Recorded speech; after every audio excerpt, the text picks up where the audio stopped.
is about cabbage production. Those of you who want to grow cabbage, as I have already explained, first of all, you start with a seed. Make sure you get certified seeds. Certified seeds means you make sure you get it from a shop that is certified, approved to sell seeds. And so I have also demonstrated in another video on how you can test the seed viability. So if you buy the seed, you have to test to make sure the seed is viable. And so if you get a seed, then the next step is to nest the seed. In nesting the seed, you can use the seed tray, or you can even use any of the containers. The rice sack, you can use a bucket, you put soil in it, and then you use it to nest, as I have explained in the other video.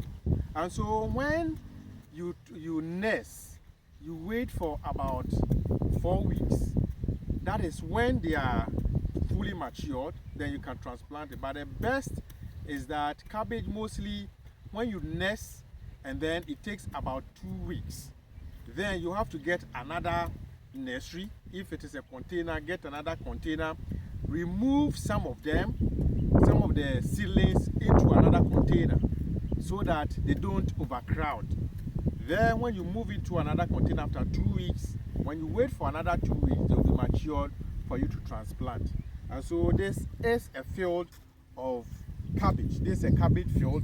As you can see, mostly the planting distance that you can use for cabbage, you use at least 60 by 60, and it differs depending on the variety. Every variety may come with a specific planting distance, but you see how they are spaced. This one, you look at it, one, about two, your hand, you can just 2 feet.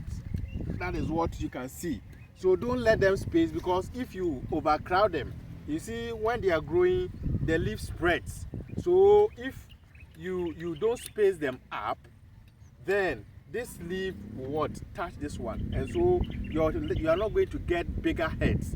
So you have to, even this one, the spacing not that is recommended. So make sure you space them at least 1, 2, 2.5 or 3. When if you are using your fingers, your palm to measure, at least 1, 2, 3 is okay. So that is it for cabbage. So it's very important that you space them up as you have seen. But when you transplant, what you have to know about cabbage is that cabbage needs a lot of water.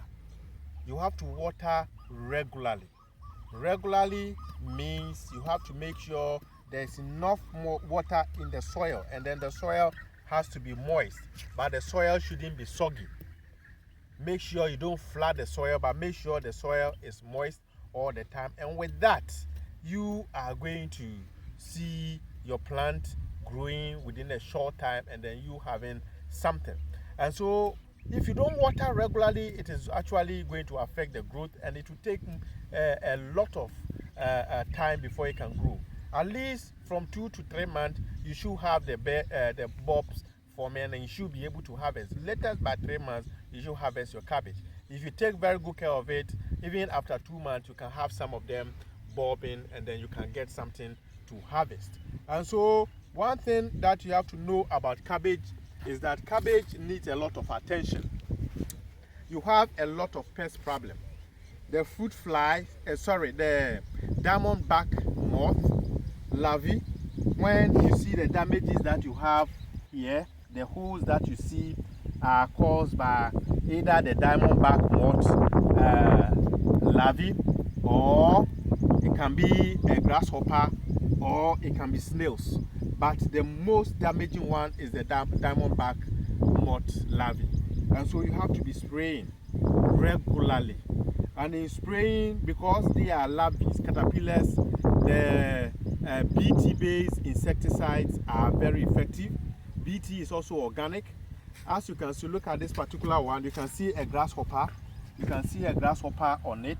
And so grasshoppers are also very damaging. So if you are having a home garden, when you see it like this, you can easily hand pick it and then you can crush it. When you hand pick it, you can just crush it this way without necessarily spraying. So you have to be observing, and then if you see them, if it is grasshopper, you hand pick. If it is snails, you also hand pick and then crush them. And so that is very important. And so you also have to make sure that there's enough nutrient in the soil. And so you get your compost, the compost, you put them around. Don't make sure they don't touch it. You can put the compost around it and then mix it in the soil. That is one thing that you have to do. It's very important. So quickly, you have to know that if you don't take very good care of your cabbage, you are not going to get the yield that you need to get. And so taking care of it, the pests can destroy them within a short time.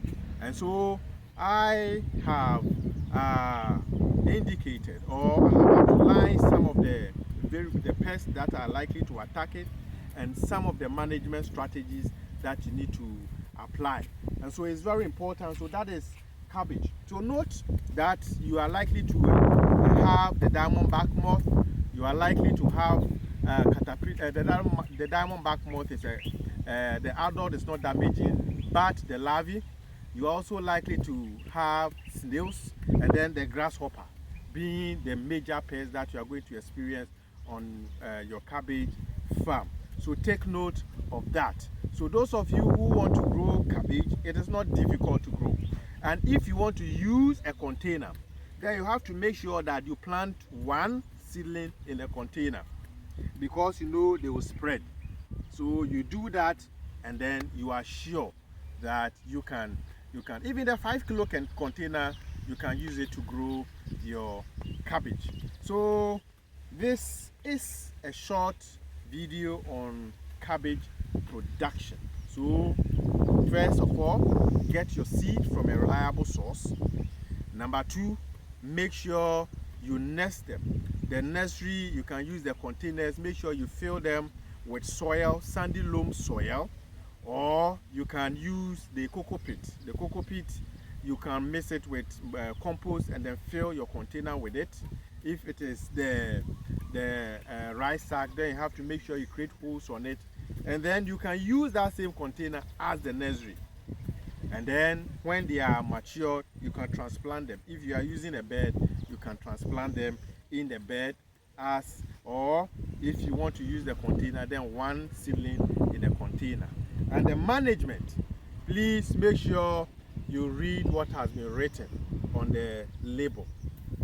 Make sure you spray regularly, and then you are sure that you get something. One other pest has to do with cricket, and then one other aspect is that sometimes you have a lot of different heads coming out. When you transplant the seedling and then the middle portion is broken, the crickets does that. When they break, they cut the middle portion, so you have some bud growing from the side. We call it multiple heads. Multiple heads. When you do that, you can break the other heads so that you can get just one particular one growing, and then it will form for you. So if you have questions, I will take time to answer the question. So thank you so much, and then watch the next video.